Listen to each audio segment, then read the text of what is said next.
Okay, hi and welcome to PhD Career Stories, the channel for PhDs who like to be inspired in their career after PhD, or if they have finished the PhD, because today we have a guest and his name is Andrew McKee, and I know he started a PhD, but you never finished.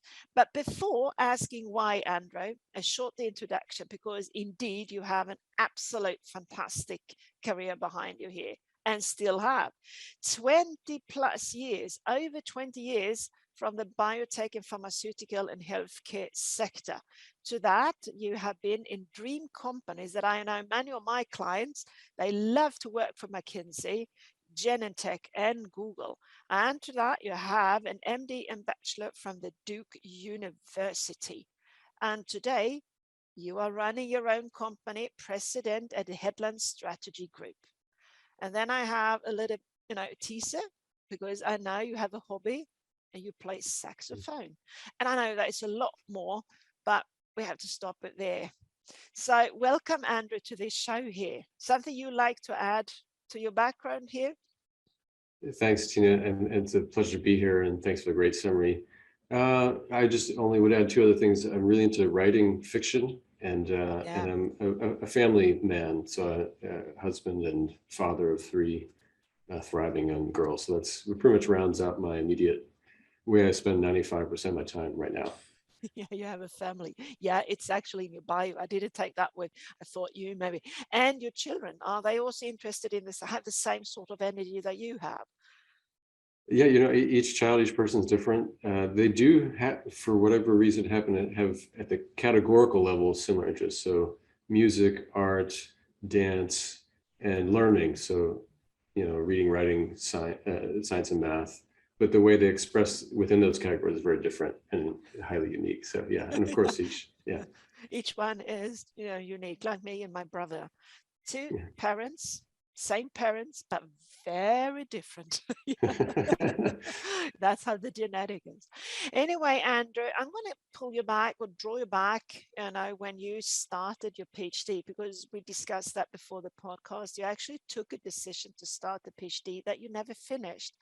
But I'm curious to hear why did you start the PhD? Why did you want to do that? Yeah, thank you, Tina. So part of it was I had an unusual kind of freewheeling undergraduate experience. It was much thanks to the research investigators I worked with, where in college I led a number of kind of high reward, high risk projects, which was maybe one reason I got to lead them, because the PhD students who wanted to finish with a thesis weren't going to work on these kinds of risky kind of grand slam type projects.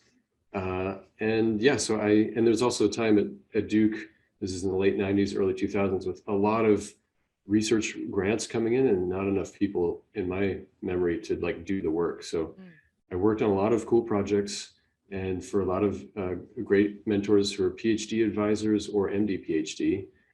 And unfortunately, I probably didn't think it through enough, but I was like, oh, this seems pretty cool. They work on cool things. And that was about as far as it got. So I thought that would continue. That was kind of the short answer. Mm-hmm. When did you start to doubt that PhD studies was maybe not for you?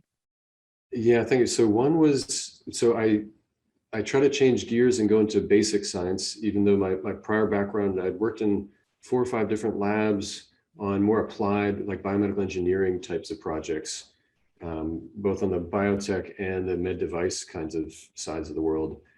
And then I tried to change gears and go into basic science, so basic cell biology. And I think it was just part of this, okay, I realized, so I'll try to synthesize. One is I wasn't cut out for that kind of science. There's a kind of level of patience and repetition of the experiments that was just, not for me. I think the second was the environment. I think learning that, and we'll probably talk about personality later, but it was learning that I liked a pretty sociable environment. I'm kind of middle to slightly high on the extroversion scale on these kind of academic personality ratings. So yeah, it's just a little bit too sequestered for me sometimes. And I often found myself just enjoying talking about science with my lab mates more than actually running the gel an 18th time, right? and that was not exciting at all to me, I have to say. It was like drudgery. Then there are two other factors. One was I dealt with a fair amount of tragedy and safe to say trauma in college when my mom got ill and died from metastatic cancer. It was at a time before palliative care and sort of cancer pain management had really come of age. And so she suffered a lot. And there's a lot of emotional suffering in my family around that. So me processing that took me almost a decade to really face that and turn toward it, which is, we'll come back to that later. So that was the second thing. The third was because of my musical training, and I apprenticed under a wonderful mentor, Paul Jeffrey at Duke University, who ran the Duke Jazz program like a conservatory grade program. And he has a number of phenomenal alums who are on the scene, musically professionals in LA and New York and touring the world. And I just had things where I was gigging with some luminaries. You know, my daily life, I was spending a lot of time outside the lab, practicing saxophone, rehearsing, playing gigs, leading gigs. And it just felt like more dynamic than the lab environment. I'm sorry to say, yeah. Yeah. You know, but I can see that. The thing is, Andrew, I can completely relate to you, because for me, doing the laboratory job was not the fun part. For some reason, I just succeeded to do it. But after my postdoc, I realized that this is not what I'm going to do. I like to manage things. You know, I like to have many ideas. And interesting was when I then became assistant professor, all these professors, you know, at Lund University, you should be in the lab, do experiments. And I thought, no, I'm done with that. You know, I'm done with experiments. I don't want to do a single experiment any longer. Yes, I completely relate to it. But anyway, you took the decision, and could you help our listeners here? Because I know we have listeners and I have clients coming to me, Andrew, saying, do I dare to quit my PhD? How will that impact my career? What would you say to them listening here now? Maybe in the same situation you have been in. Mm-hmm. Yeah, thanks, Tina. A few things. I think one is, well, when we're young, we tend to be a bit more impatient. If I had known some pathways, like what the pathways were, I think a bit more clearly, and how I could get there while navigating being a kind of unusual musician person at the same time. Okay, maybe I would have chilled out and said, okay, here's the path. Finish your experiments. Yeah, it's not going to be that enjoyable, but emphasize the parts you do enjoy. In my case, I shared most of those. I also, like you, highly curious. So I would spend a lot of time reading papers, and I would go into the references and really unpack like the whole history of something. And it was so interesting. But again, that doesn't make getting a PhD, right? That's more like a science history degree or something. So yeah, that'd be one, is there might be virtue to sticking it out. The second would be, there are exit points that if you can get some clarity about what your alternative options might be, say where, for instance, where a PhD is not required, more of a nice to have, you could maybe jump out with a master's, because I think most programs have that option where you do your 2 years or so and finish that. In my case, I had the MD going too, because I was in an MD PhD dual program, and I was very grateful to my advisors that I didn't have to pay that all back. I felt very guilty on one level that,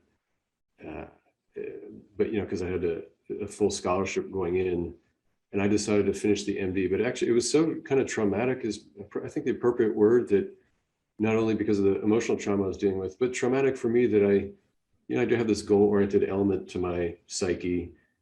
And I was kind of barreling away, like, all right, I'm going to be a clinician researcher, which was pretty much my goal. And I hadn't reconciled, am I going to be a professional saxophonist also? Like that was like kind of somewhat incongruous goals, at least for certain parts of either career. And yeah, so I just needed to deal with the fact that this was not working out, like just accept the reality that, and for someone who's also very solution oriented, that was hard for me to stomach. And so maybe I heard this in your question, but also for me, it was a very intuitive thing that I would try to just query how I felt doing a lot of the work and how I felt, continue to try new things. And unlike other things I had done in life, the staying with the PhD just did not, it felt like a kind of mushy, boggy kind of energy. Like it didn't feel great to me. and that feeling actually came way before I could kind of conceptualize it. So, and because of my training is in jazz, a lot of improvisational training that I've been doing since like I was in middle school, and a lot of these really high performing masters almost get like spiritual in their level of connection with themselves, with the other musicians. And this is like the kind of, that's what my training was in the arts. So it's like, yeah, so I felt it a lot. I'm not sure if I got all the practical elements of your question there. Yeah. But you are telling our listeners what you felt. So just shortly, if I sort of trying to squeeze out what you say is that when you come to a point and you feel that this is maybe not what I expected, you shouldn't be afraid to evaluate other career paths. Do that, follow your heart and your stomach. That's, it's okay to do that. And if you just look at you, you have succeeded very well, without the PhD title. We're coming back to that, because what did you do? Then you decided to leave. And what was your first step outside of academia then? Yeah, thank you, Tina. So let's see, first step, it's a brief, I had a brief interlude where I took a leave of absence where I felt, so I took about a 6-month leave of absence where I I think process some of the sadness. I also had a relationship breakup around that time. And it felt like the only thing for me for a while going well were, um, well, my surviving immediate family. I was grateful for their love and connection. I had and still do have a number of very intimate guy friends where we could talk about anything. And I realized it's pretty rare in America to, a lot of them kind of the arts traditions. They're comfortable talking about emotions and a full palette of experience. And then I had music. So had a full-time job as a performer, band leader, and arranger. I get paid to write charts. And that was great, So that's what I did as an interlude. Then a few of my advisors recommended that I just finish the MD because I was like 80% done. Yeah, so I did experiment. It's another thing I do recommend, and you and I may have talked offline about this, but really recommend that folks in graduate school take advantage of what they can within their school, as well as with all the other schools that I think we sometimes don't realize what you could talk to people at the business school. It's all for free, and you just walk and talk to people, grab a coffee. The hospital, again, I'm talking about generally about schools that might have multiple professional graduate schools. You go to the law school, all sorts of places where you can talk with people that might be older than you, have different life experience, as well as, of course, professors. Many of them did many different things before their current job. So I did start doing that. And then I started thinking, I think I was figuring out I had an artistic and entrepreneurial personality and sort of energy to me. And that's not everyone does, and that's fine, right? So I was just trying to think through, like, what can I do there? I think, maybe hoping I'd find some great sort of Elon Musk or Mark Zuckerberg type of thing that would just be some all-consuming thing that I would launch. And I tried and even started some mini businesses, but none of them were like a singular passion that would like subsume everything else. So I kind of gave up on that and decided that I want to go into either venture finance or consulting as a way to build new professional skills and experience while not to sound too much like a former scientist, while not over differentiating myself into one specific career. Because maybe like you, I have a high degree of openness and interest to try a bunch of things. I was a little nervous. Okay, I really want to do one thing that would box out music, which is one reason I didn't practice through residency. Is I was really nervous about residency being a 100-hour work week, basically, and how would I find time to do these other things I like to do. So then I went to McKinsey where I landed a job there and came out to the Bay Area, focused on consulting in healthcare, but also in financial services and in clean tech. And I think it wasn't. Yeah, and looking back, that was great for me to try because I didn't feel like I wanted to be purely in healthcare. It was fun to test out some other industries as well. Yeah, you did a lot. When I listen to you, I do a lot of assessment, and I thought I bring that up in the podcast here now. I'm an assessment specialist. And you say, I'm sort of very creative music, and I do a test called Berkman. And I do it on professors and academics. And it's a fantastic test because many professors and academically trained people, they come out as extremely innovative. And we can see that because they are very in music, they have an interest in music, literature, and the artistic part. And that comes out as the blue collar. And they are always very surprised, but particular professors of 50 plus, why do I have all this music here? And why? Well, you know, that's the abstract mindset you have. That's your creativity and your innovation that you have. That makes you the scientist you are. And then I hear that you are very open and abstract in the way you discuss here in the podcast. So, you know, this is something, you know, that is good to know, because that also indicate certain job field you should go into. And you have said it many times, you know, that I like to have many ideas, but, you know, to be in the lab, yeah, that's a hands-on job. That's the mechanical part in Berkman. So you can be very high up in creativity and very low in the technical hands-on part. And then, of course, Andrew, it's very difficult on long term find it interesting to be in the lab. Although I can add that some survive to do it because, okay, if I finish this, maybe I can do something else in the future. I don't have to stay in the lab. But you did Right. that jump to McKinsey, and I like that. Just wanted to add that because it's so obvious when you think, oh yeah, this sky is really blue in the Berkman here, that you came to McKinsey. So what ideas did you have to choose McKinsey? You know, what did you have a plan, or you, because I heard you were networking and talking with people a lot. So I'm just curious how you ended up there. Yeah, thank you. So great question. Well, part of your question about a plan, not really. And that's probably to my chagrin that I feel like literally only like now, as I've like really started to congeal my different activities and feel good about them, like how I spend my time. Now the plans are like distilling slowly. And it's like, maybe that's kind of backwards. It would have been nice if I had the plan when I was in my 20s. Um, and I was grateful to start cultivating what I would call life mentors around that time. Who I still keep in touch with, and these are defined as people I might have some empathy with the field or fields I work in, but they're always older, almost always, and usually in completely different walks of life, and have no kind of vested interest in seeing me get promoted, blah blah blah. They're just really kind people. And one of them, he was, you know, I came up with this grid of like, okay, here are the parameters of what I think I want in a job, and here are all these jobs. It's like a little spreadsheet, not super complicated, but like a little table. And he was just like, yeah, I think this is analysis is sound, but he was also like, he said to me two things. One is sometimes you just have to take a leap of faith. You just don't even know. Because, you know, for me, the analysis wasn't crystal clear. Which should I do?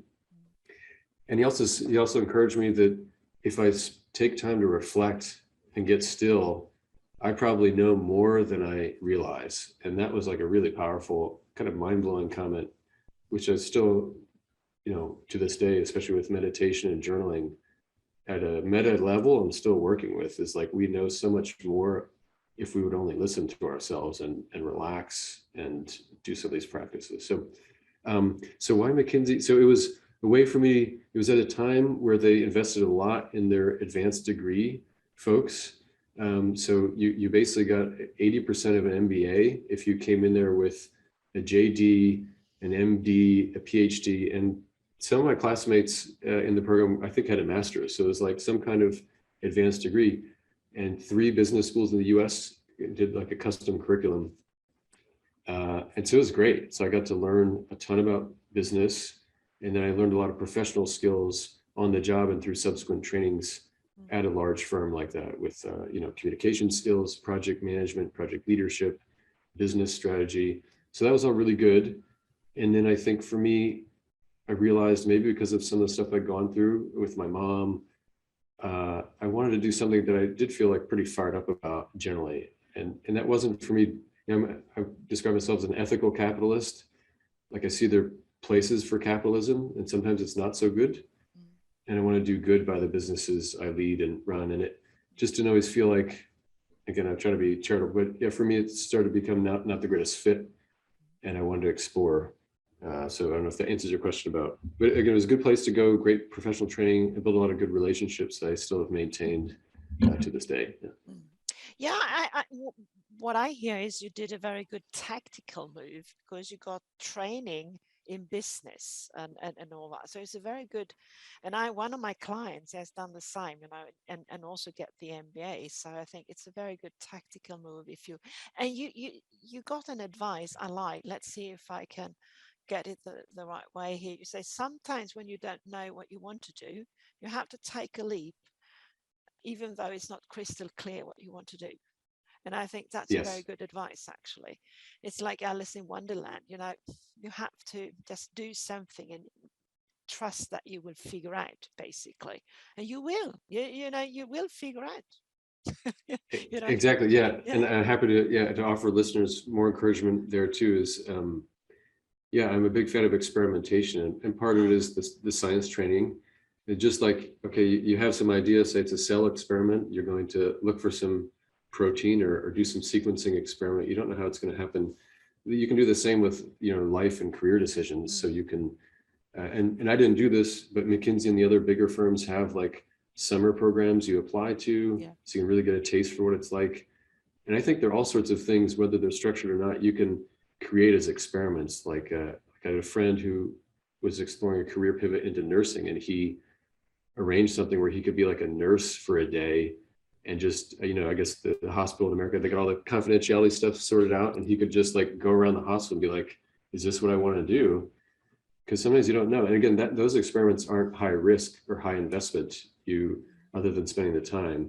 mm, Whereas I think where people get really scared or intimidated is like, and this is a normal mental mind thing or mental function, mental process, but we'll often think of like the most extreme, either positive or negative examples. Like, if I do this, will I become as famous as Bill Gates? Just to pick another, that's a very extreme and extremely unlikely scenario, right? Or on the flip side, gosh, am I going to, all these negative things could happen. Am I going to lose a lot of money? I'm going to be embarrassed. I'm going to not be able to explain to my parents why I did this. These could be legitimate concerns, and that's why I get to journaling, are ways to kind of practically process them. But it does not mean at all that one would stop from, hey, I'm doing this weird thing, quote unquote, like I'm going to the B school, the business school, to talk to a friend who's doing something I find interesting. And again, sometimes you have to, so one other point here is, I'm a big fan of cultivating your tribe, so to speak, of like well-meaning, kind friends that could be peers, slightly older, younger, but they're not hurting you like almost ever within, boundaries of normal human relationships, right? And they care about you and want to see you thrive in whatever it is. They don't have to be in the same field.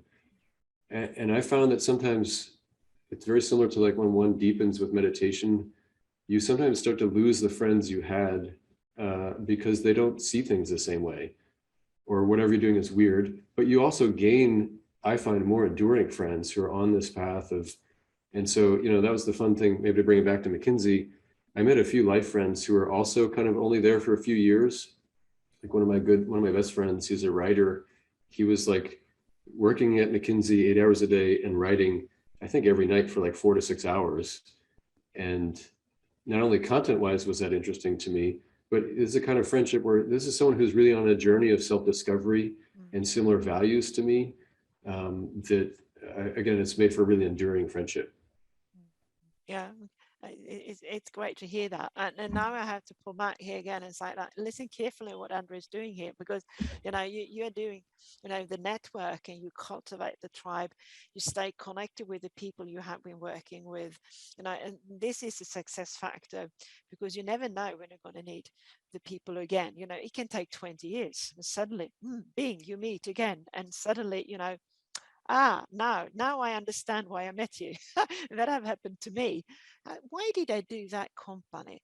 Man, they fired me, and it was 2009. I was just irritated, but I did it in a nice way, and I didn't say so much. And then I got unemployed again, and suddenly that woman, the consultant manager, I changed job, and in Stockholm, how I saw on Facebook you're in Stockholm looking for a job. I have something for you. That now I know why I met her in my life, and I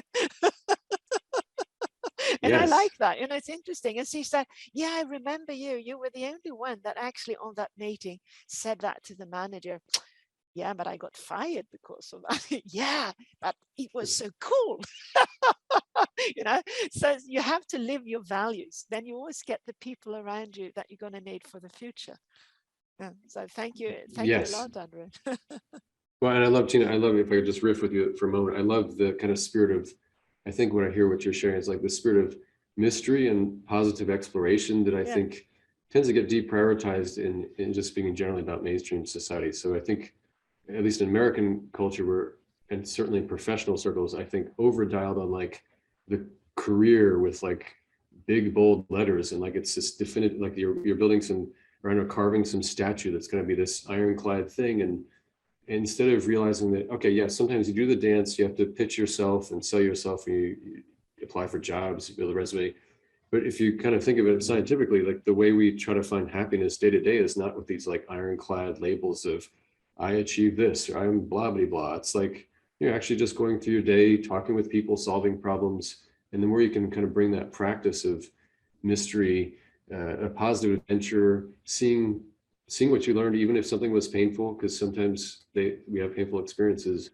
Those really help you. And I agree on. And the last thing too, I'll share on networking. I'm a huge fan of that.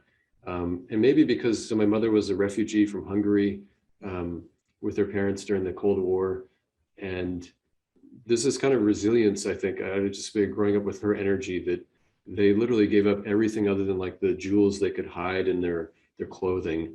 They gave up all their money and status and so forth to start things anew, like so many people who come to America do.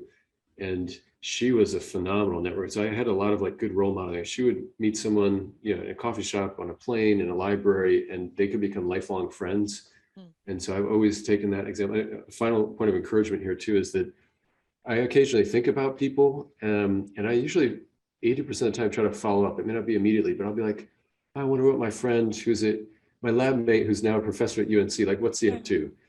And it's, it's better late than never, right? And I find people are overwhelmingly surprised and often overjoyed that you reached out. They're like, I haven't heard from you, blah, blah, blah. And especially with the pandemic, I've been doing that even more, just reconnecting with people that haven't been in touch with for sometimes a decade or more. And it's always a really positive experience. So yeah, I agree with you. And this is something I encourage people, listen carefully again. Some really good advice coming out here. When I say use LinkedIn, try to, when you start networking, try to check out where people are, and you will be surprised how happy they get when they hear from you, and they will reply. People like to help each other. I think that has also increased in the pandemic. People like to help, but mhm. time is running here, Yeah, and I would like to make a little bit of a jump here now, where you are sure. here and now, because now you are running your own business. When did and how come up you started to think, okay, I'm going to have my own business here? How did that go? Why did you do that? Yeah, thank you, Tina. So it was about 10 years ago, I decided to leave my job at Genentech. So after McKinsey, went to Google briefly, and that was when their healthcare uh, activities were rather nascent. And then I moved from there to Genentech, which was a great experience, but a lot of great relationships, got a lot of business content around biotech innovation that was extremely helpful for me.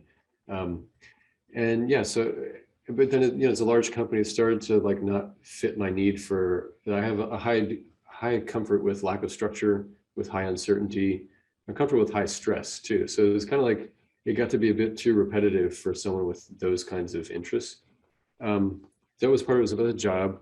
The second was I was discovering writing as a real passion of mine. And so it's hard, Tina, to give you the short answers. I'll do my best here, but um, with writing, I got into as a way of self-therapy in dealing with the trauma from my mom's death. Got into that about 15 years ago now.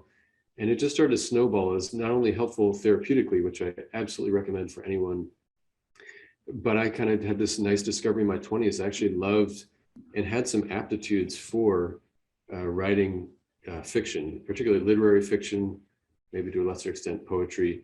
And so I was like on the side doing all these, like I did some UC Berkeley extension classes with like the most inspiring and demanding professor there, and she was fantastic. And I convinced myself I wasn't crazy because I don't have a humanities degree. I had a lot of like negative baggage, like I'm a math and science person, blah blah blah, To bring that back to about 10 years ago, the writing was snowballing to a level of inspiration and excitement and intrinsic motivation that I knew I had to do something more in my life and with writing. And I couldn't reconcile that with what I felt like I was being expected to do in a large corporate job.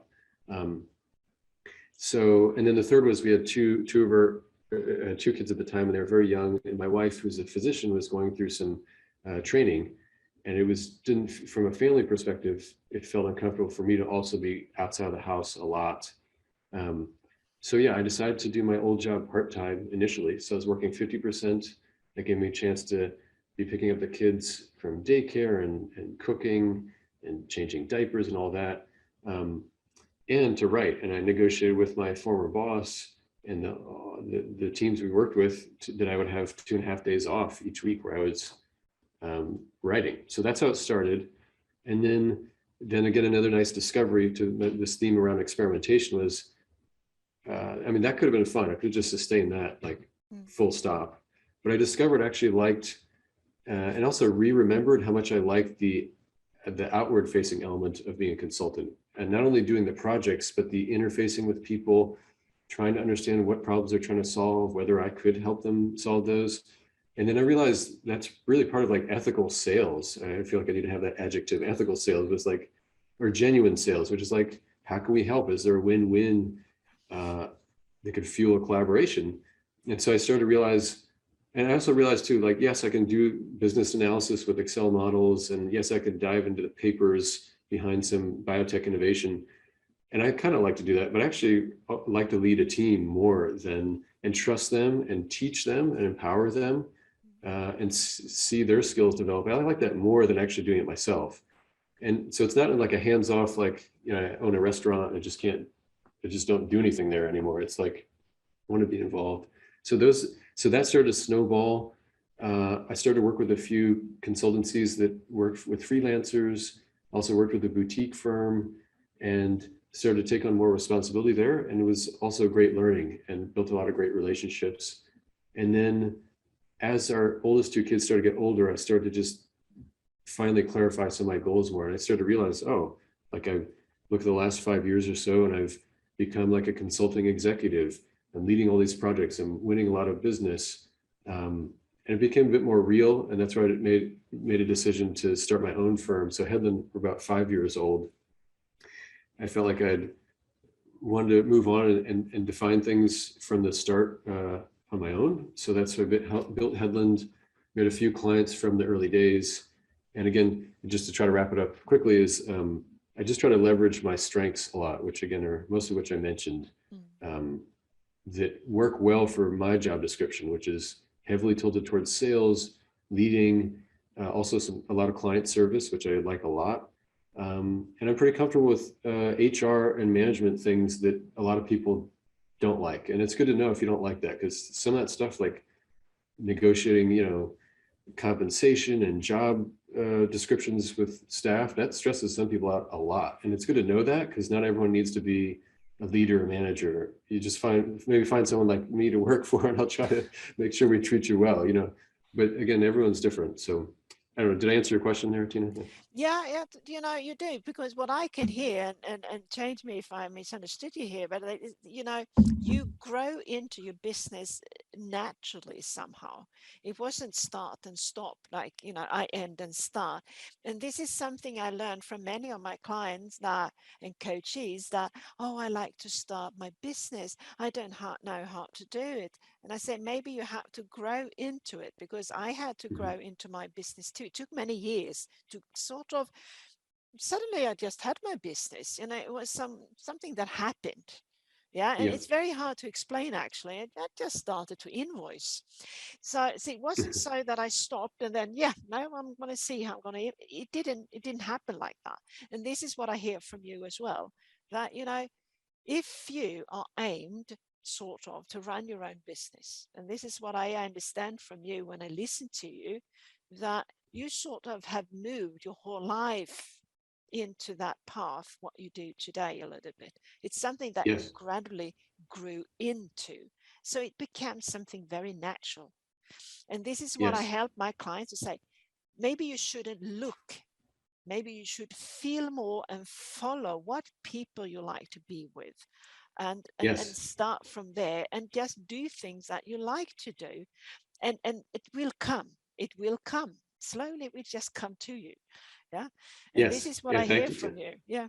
Absolutely. Yeah. And I don't know if this resonates with your coaching and executive development practice, Tina, but I found that one of my more rebellious, it was fun to have entrepreneurial friends, whether you like, I would say, whether our audience likes to be an entrepreneur or not, because they're often very rebellious and iconoclastic, right? So they're constantly breaking things in their mind and say, well, what if you did things this way? And one of my friends was like, well, sometimes it's fun to just think about what the grown-up world will pay you to do, even if you're nurturing all sorts of side things. And so to your point too, I did not plan it, but I realized at some point, and this is long before the pandemic, this is circa 2012, I realized that the grown-up world in biotech, so to speak, tons of colleagues I think so highly of, didn't care one lick if I was in my pajamas 2 days a week writing poems.